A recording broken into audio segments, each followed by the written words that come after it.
Salut tout le monde, bienvenue aujourd'hui pour cette nouvelle vidéo. Aujourd'hui on se retrouve pour la review du chapitre 107 de l'attaque des titans.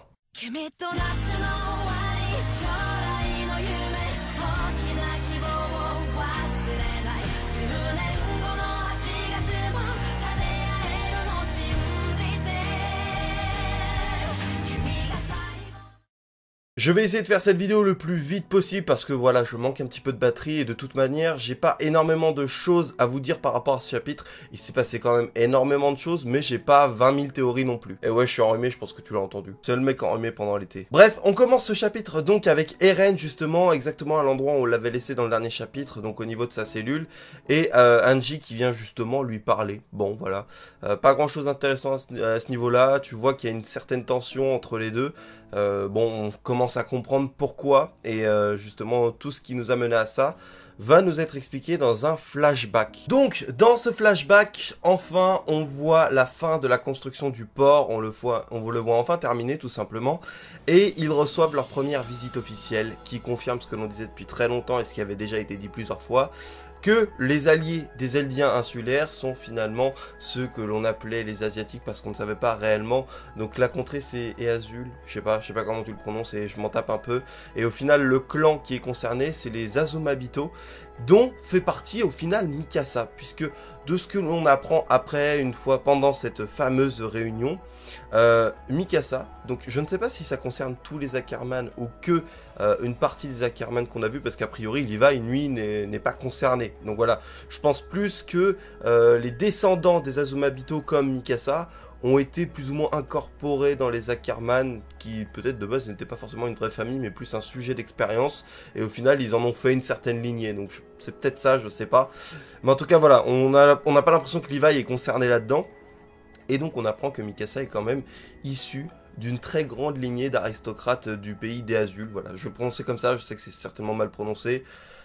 Voilà, vous le savez. Et donc c'était ultra intéressant parce que déjà ça met en évidence le fait que comme on le pensait, déjà il y a un certain paquet de temps, les Asiatiques, ceux que l'on avait vus, donc la dame, donc j'ai encore oublié le nom alors que j'ai lu le chapitre hier, justement cette dernière faisait partie, enfin était alliée aux Eldiens insulaires, et donc quand elle est allée voir Willy Tabor, on se doutait bien qu'il y avait quelque chose qui était caché, donc maintenant on sait pourquoi. Et donc le fait qu'ils se soient alliés, en fait, c'est grâce à Sig qui a pu organiser ce fameux entretien donc, auquel on est en train d'assister à l'heure actuelle. Enfin, du moins celui qui s'est passé il y a 2 ans par rapport à la situation à laquelle on retrouve Eren dans sa cellule. Voilà, c'est un petit flashback comme je le disais. Et donc c'est intéressant parce que justement on comprend les intérêts qu'ont les Azumabito justement à venir sur cette fameuse île. Pourquoi ils prendraient le risque de venir alors que le monde pourrait se retourner contre eux.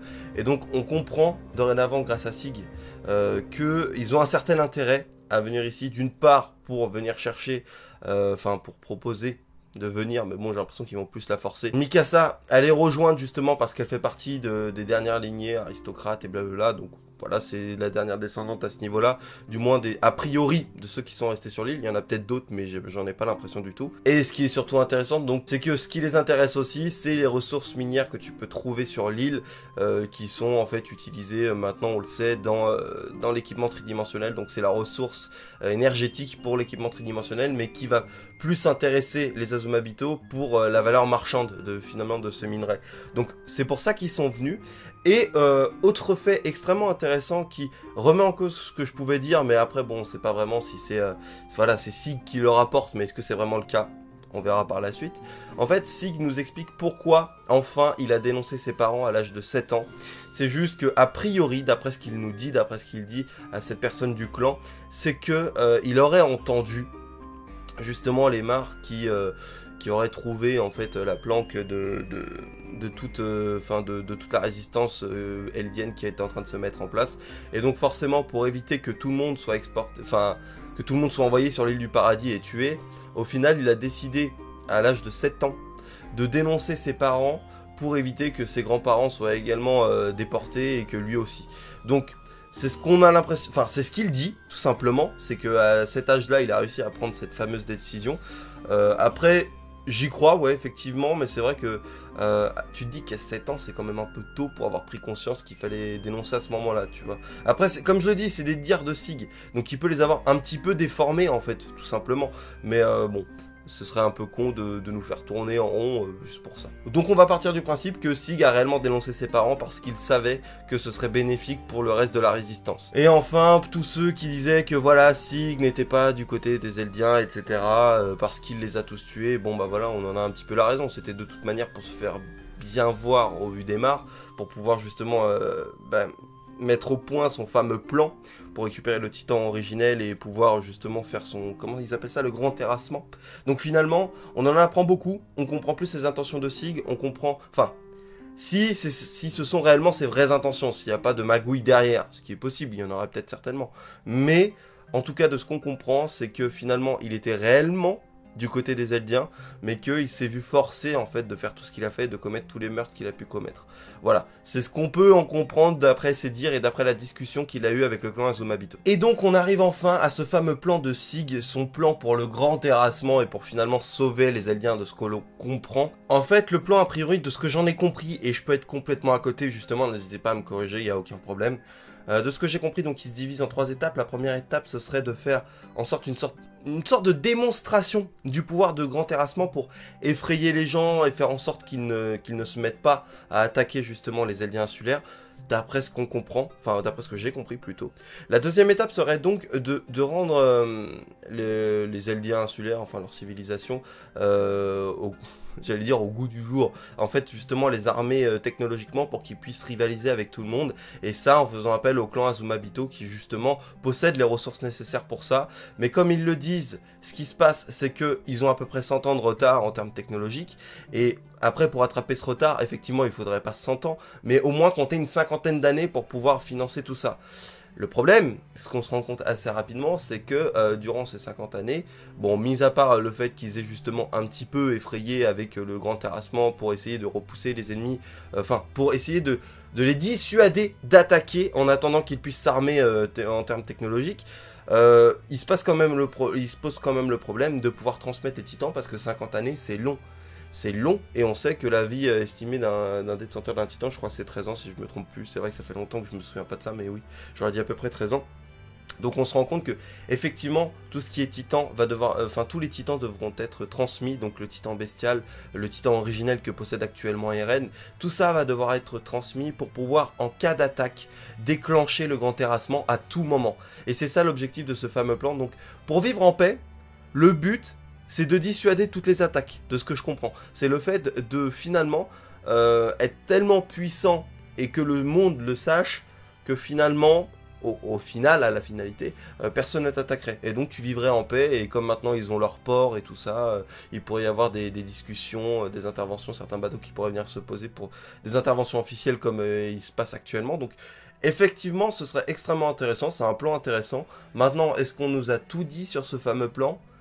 Je pense que why not, hein, voilà, je dis pourquoi pas. Mais c'est vrai qu'il y a un truc, alors je suis en train de repenser au dernier chapitre, je ne me souviens pas à quel moment on nous explique, si ça nous est expliqué d'ailleurs, d'où viennent tous ces titans colossaux dans les murs en fait. Donc pour finalement ce grand terrassement, mais d'où ils viennent à la base. Et ça je sais pas du tout, je pense qu'on en apprendra plus. Déjà on nous avait un peu teasé ce projet subtitan pour les Ackerman, on n'a pas de nouvelles non plus dessus.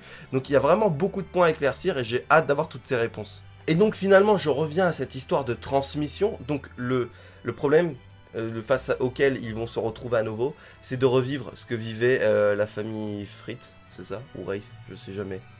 Je sais jamais laquelle des deux était la vraie famille royale et laquelle ne l'était plus. Bon bref, peu importe. Donc finalement on va devoir se retrouver avec un cycle comme ça où finalement les enfants vont devoir bouffer les parents pour hériter des titans et tout ça. Et ça va être un cycle qui va se relancer du moins pour les au minimum 50 prochaines années de ce qu'on comprend. Et donc pour ça, ça veut dire que Sig, de ce qu'il a dit, il allait transmettre son titan bestial à quelqu'un qui avait le sang de la famille royale. Donc a priori il n'y a que Historia à ce niveau là. Et donc ce qui voudrait dire également que pour perpétrer le sang, il faudrait que Historia soit enceinte et ait une descendance. D'où le reste de ce chapitre. Donc finalement ce qui se passe c'est qu'on apprend tout ça dans ce flashback. Eren est contre cette idée finalement, il veut vraiment protéger Historia à ce niveau là. Et on sort du flashback, on revient à la discussion entre Angie et Eren qui part un petit peu en couille. Eren gueulant que voilà, il y avait peut-être une autre solution, va la trouver cette autre solution parce que même lui, en fait pour lui il n'y en a pas vraiment d'autres, mais il aurait voulu l'éviter et là actuellement ils n'ont pas vraiment le choix quoi, ils sont obligés de partir là-dessus et ça l'énerve au plus haut point. Pourquoi ça l'énerve autant d'ailleurs, je sais pas, j'arrive pas forcément à comprendre pourquoi ça l'énerve à ce point-là, pourquoi il a tenté en fait de... Pourquoi il a mis tout le monde en danger juste pour éviter ça. C'est-à-dire qu'il s'est rendu sur le continent, récupérer le titan Warhammer, tout ça en mettant tout le monde en danger juste pour éviter cette fameuse descendance et le cycle qui va se répéter avec la famille royale. Je sais pas pourquoi il s'est autant impliqué, ça a été certainement dit, certainement beaucoup d'entre vous l'ont compris, mais moi j'étais un peu surpris à ce niveau-là par contre. Ensuite, petite scène rapide où on retrouve donc Mikasa que l'on voit sur une tombe, certainement en train de se recueillir également pour Sacha, ou peut-être pour sa famille, peut-être pour sa mère, parce qu'on en a fait mention un petit peu plus tôt dans le chapitre. Et on voit qu'il y a une petite embrouille qui éclate entre un Eldien qui est justement là et Nicolo qui est le fameux Mar qui a été fait prisonnier et qui cuisinait pour tout le monde. Voilà, il vient se recueillir sur la tombe de Sacha. Une scène assez émouvante, assez intéressante, il n'y a pas grand chose à en ressortir, mais voilà, c'était sympa. C'était encore une sorte de message d'espoir un petit peu pour cette fameuse entente Eldien-Mar qui certes paraît un petit peu idyllique quand on en parlait. Voilà, on y croit très moyennement, mais il y a plein d'indices qui nous font comprendre que malgré tout cette compréhension peut peut-être avoir lieu dans cette histoire. Après faut bien se mettre en tête qu'on n'est pas non plus dans le monde réel et que là voilà c'est quand même une histoire que nous invente Isayama, et pourquoi pas que dans cette histoire, même si elle se veut très réaliste sur certains points, on ait des discussions qui soient possibles et que finalement la réconciliation se fasse à la fin. Je n'y crois absolument pas, mais bon, voilà, c'est marrant de voir cette opposition d'idées entre Eren qui arrête pas de dire bats-toi, et puis de l'autre côté on te montre de nouveaux plans pour te mettre en avant que finalement une discussion peut se faire entre les deux peuples. Autre petite scène qui a l'air de dégénérer également, c'est celle entre Yelena et donc toute sa troupe des soi-disant prisonniers Mar qui finalement se sont ralliés à la cause des Eldiens, qui les ont aidés, et qui viennent a priori de ramener du sérum pour changer les Eldiens en titans. Enfin je pense que c'est celui-là, ça se trouve c'est un autre sérum totalement différent, mais... dans la traduction française, il n'y a pas le... En fait, on parle juste d'un sérum a priori. Donc, moi, j'ai supposé que c'était celui qui permettait de changer en titan. Mais bon, voilà, peu importe. En tout cas, ils ont malheureusement pas les experts avec eux pour pouvoir reproduire ce fameux sérum. Mais en tout cas, ils en ont une certaine quantité qui a l'air de suffire à Pixis. Mais qui, finalement, se retourne contre eux. Je sais pas si Pixis va pas partir un petit peu en couille et mener son plan de son côté, parce que c'est lui qui est vraiment réfractaire à tout ce qui a pu être dit jusqu'ici, ou est-ce que finalement c'est juste une petite tension, mais qui va se calmer très vite, juste pour montrer que, voilà, on vous croit pas, enfin on vous fait pas complètement confiance encore, quoi. Est-ce que c'est vraiment une démonstration de force et vous dire, pour l'instant on vous fait pas confiance, ou est-ce qu'il a vraiment une idée en tête et veut tenter quelque chose de son côté tout seul? Ça n'est pas plus évoqué dans ce chapitre, mais j'ai hâte d'avoir peut-être des réponses dans le prochain, ou dans 2 chapitres. Ensuite, on enchaîne sur une toute petite scène avec Sig et Levi qui, justement, Levi en fait est en train comment dire, d'escorter Sig vers son lieu de résidence pour éviter, parce que, encore une fois, ils lui font pas confiance, ça paraît évident. Il les fout dans la forêt, justement là où il, a priori, ne posera aucun souci. Et puis, ils ont largement l'avantage dans cette forêt par rapport à lui, donc ils veulent le déposer là. Pas grand chose dessus, cette scène n'apporte pas grand chose à part qu'on sait que Sig se trouvera à cet endroit là et donc ça aura peut-être son importance par la suite. On voit juste qu'après Gabi et Falco tentent de se... Enfin c'est même pas tentent de se barrer, ils se barrent. Gabi qui est un personnage que je sais pas, j'ai du mal à apprécier, même si... Bon, au final, sa réaction paraît plus ou moins logique. Hein, voilà, elle a grandi dans ce milieu-là, elle a grandi avec le fait que les Eldiens sont des démons, mais vraiment des vrais démons, donc... Pour moi, ça me paraît cohérent son comportement, mais c'est un personnage que j'arrive pas particulièrement à apprécier. Après, il y en a pas beaucoup des personnages comme ça que j'ai du mal à apprécier, mais Gabi, voilà, je sais pas vous, hein, je sais qu'il y en a qui l'adorent, mais moi, je suis pas super fan. Donc finalement, ils arrivent à s'échapper de la fameuse geôle où ils se trouvaient, même s'ils étaient bien traités a priori, et on sait pas où ils se dirigent. Ils se dirigent loin, peut-être qu'ils vont retrouver Sig par le plus grand des hasards, sauf que Gabi ne fait plus confiance à Sig du tout. Donc comment ça va se passer s'il y a une fameuse rencontre entre les deux groupes, enfin entre Sig du moins et les deux gosses? Falco, je pense qu'il va encore faire le office d'intermédiaire et donc pouvoir calmer un petit peu les tensions, mais Gabi est tellement impulsive que... Je pense qu'elle va foutre la merde jusqu'au bout. Déjà qu'elle a tué Sacha il y a pas longtemps, il y a moyen que ça reparte en cacahuète avec elle. Mais je sais pas pourquoi, c'est cet enfant qui a été choisi pour, par Isayama justement. Pourquoi il a choisi Gabi pour faire autant de trucs? Pourquoi ce personnage-là? J'ai envie de voir, parce que s'il l'a choisi, qu'il l'a envoyé sur l'île, qu'il a fait tout ça, c'est vraiment qu'elle va avoir un rôle ultra important. Sinon, ce serait du gâchis. Donc maintenant, ce serait de savoir qu'est-ce qu'elle va pouvoir faire. Qu'est-ce qu'elle va nous apporter sur l'île?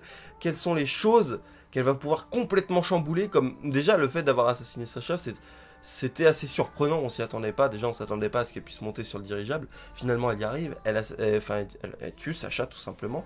Maintenant, qu'est-ce qu'elle serait capable de faire de plus? Sachant que Falco est a priori là pour un peu tempérer ses réactions, même s'il n'y arrive pas du tout. Et oui, Falco, a priori, on comprenait qu'il avait peut-être une plus grande importance que Gabi. Maintenant, ça s'équilibre un peu et savoir ce que les deux vont pouvoir faire là maintenant, maintenant qu'ils sont en liberté, tout simplement. Après une scène avec Reiner qui justement se réveille, bon a priori est un petit peu rattaché à Gabi et Falco dans ses pensées, hein, bon voilà, c'est juste de la symbolique, qui se retrouve donc blessé, enfin qui était blessé.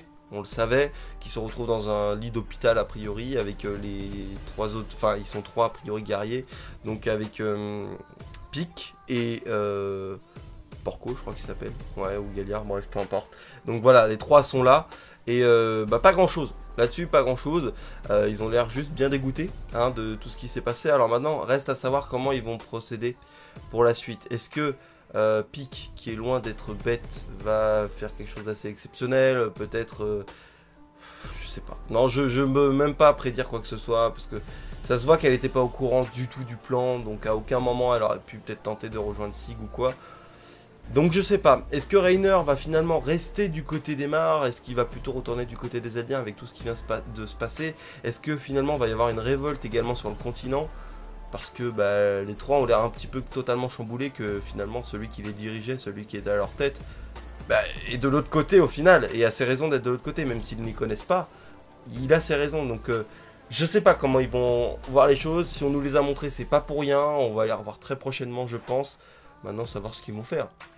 Et enfin, dernière scène qui a intéressé énormément de personnes, moi qui finalement m'a certes intéressé mais qui plutôt confirme ce que l'on avait vu dans le flashback. On voit que Historia est donc enceinte. Alors je sais que la question que tout le monde s'est posée et que moi j'en ai rien à branler, c'était de savoir qui était le père. Voilà, ça c'est un truc que j'ai revu plein de fois et moi je m'en fous totalement en fait, c'est pas...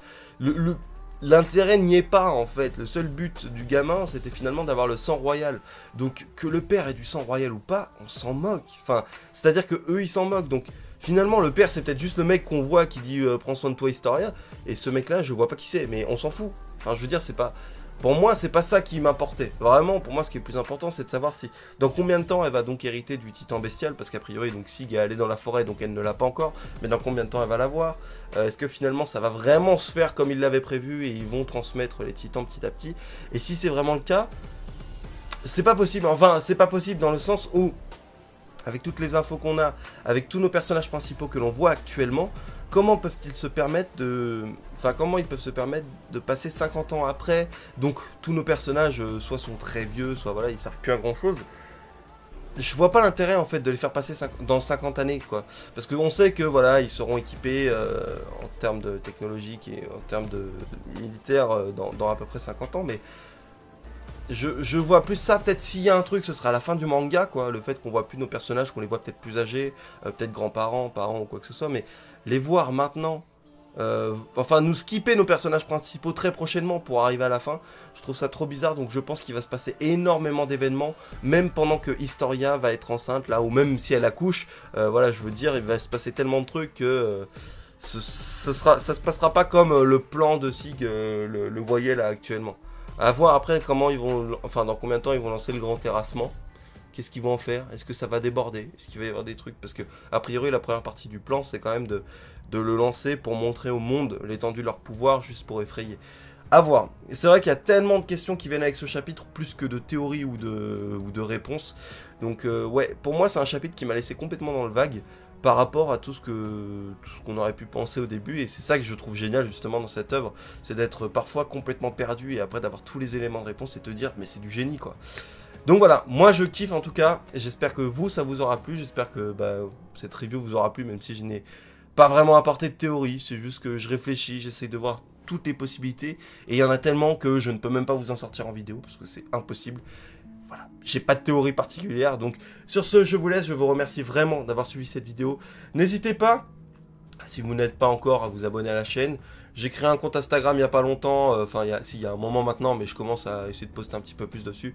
Si vous voulez aller voir ce qu'il y a dessus, hein, voilà, je parle un petit peu de manga, de Japan Expo qui est passé il y a pas longtemps. Donc voilà, n'hésitez pas, j'ai mes réseaux sociaux, je le dis jamais, mais voilà, j'en profite. Sur ce, je vous remercie vraiment d'avoir regardé cette vidéo, et je vous souhaite à tous de prendre soin de vous, et à très vite, j'espère, pour une nouvelle vidéo. Peut-être pas une review de l'Attaque des Titans, j'espère que vous regarderez les autres vidéos, hein, encore une fois, mais sinon, on se retrouve dans un mois. Allez,